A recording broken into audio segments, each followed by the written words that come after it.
Bonjour et bienvenue sur Hortoculture. Je suis Camille Salomon, correctrice pour plusieurs maisons d'édition et également autrice de romans de fiction, mais également de récits de non-fiction. J'écris également des ouvrages parascolaires. Tu te demandes quel est le lien entre la langue française et la biodiversité qui t'entoure ? Non, tu ne t'es jamais posé la question ? Tu te demandes d'où vient le mot coccinelle et si le mot parmi, par exemple, prend S à la fin ? Chaque semaine, je t'explique un mot, une règle et une expression pour te perfectionner dans l'emploi de notre langue et je te donne aussi des astuces écolo et des clés pour comprendre le lien entre le français comme langue vivante et le vivant avec un grand V. L'objectif de ce podcast est de te montrer qu'entre ton jardin et ton dictionnaire, il n'y a qu'un pas et que notre langue peut s'apprendre de façon utile et originale. Alors, tu es prêt à sortir les mots de terre ? C'est parti !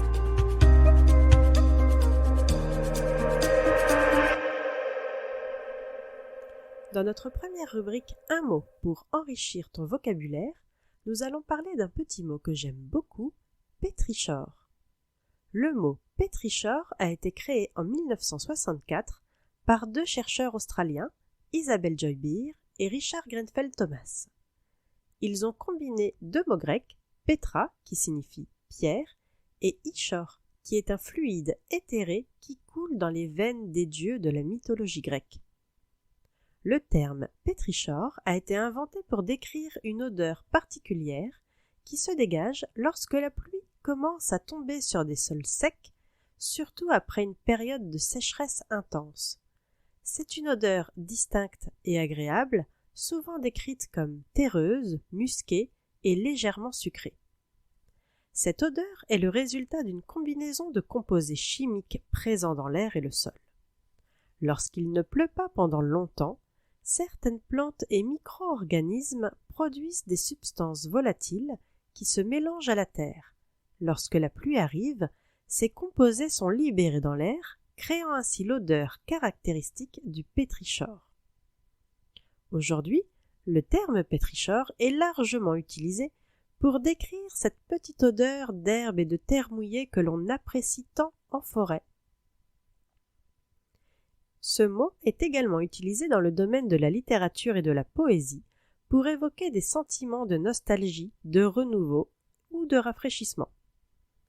Je ne sais pas pour vous, mais moi cette odeur m'évoque toujours l'envie d'aller faire une balade. D'ailleurs, en parlant de balade, mettons un seul L ou deux L. Je vous explique ça dans la suite de l'épisode, une règle pour mieux comprendre le français.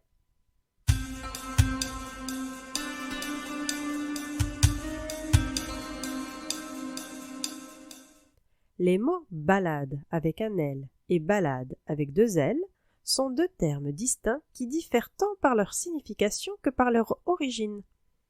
Le mot ballade avec deux L tire son origine de la poésie médiévale.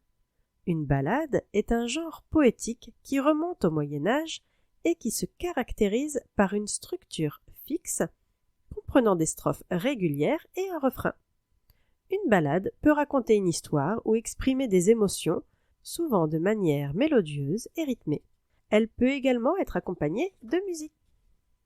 Le mot ballade avec deux L tire ses origines du latin ballare, qui signifiait danser. Au XIIe siècle, le verbe baller existe d'ailleurs et sera progressivement remplacé au XVIIe siècle par danser.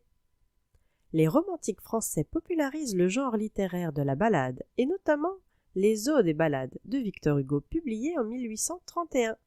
À sa suite, Alfred de Musset avec sa Ballade à la lune, Gérard de Nerval et ses Chansons et légendes du Valois, et plus tard Guillaume Apollinaire avec la Loreley dans Alcool en 1913. Le mot ballade avec un seul L vient lui du verbe balader, lui-même vient de balade d'ailleurs, en raison des saltimbanques qui se déplaçaient sans destination particulière et qui chantaient des ballades pour demander l'aumône. La petite astuce est de se dire qu'avec deux L, la musique vous transportera dans les airs, alors qu'une promenade vous laissera les pieds sur terre. Vous voilà mis au parfum. D'ailleurs, savez-vous d'où nous vient cette expression « être mis au parfum » ? C'est parti pour notre 3e rubrique, une expression pour mieux comprendre notre langue.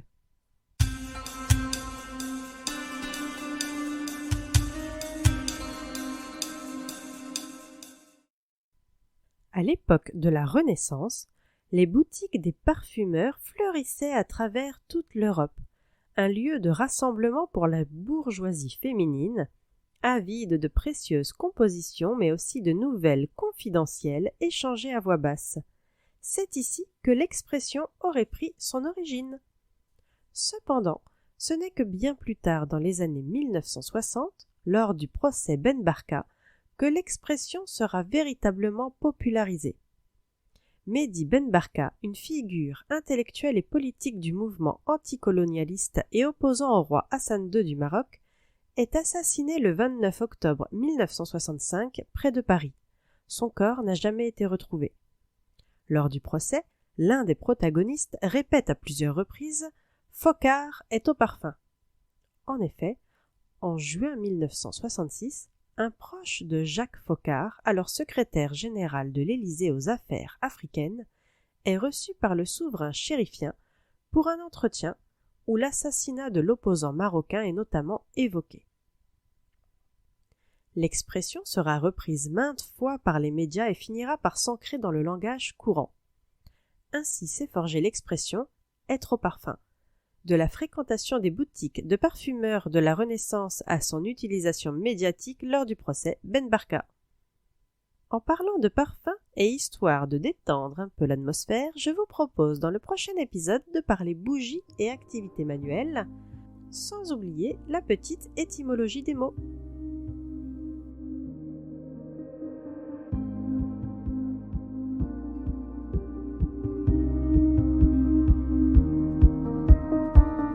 Et voilà, c'est la fin de cet épisode hortoculturel et je te remercie vivement pour ton écoute.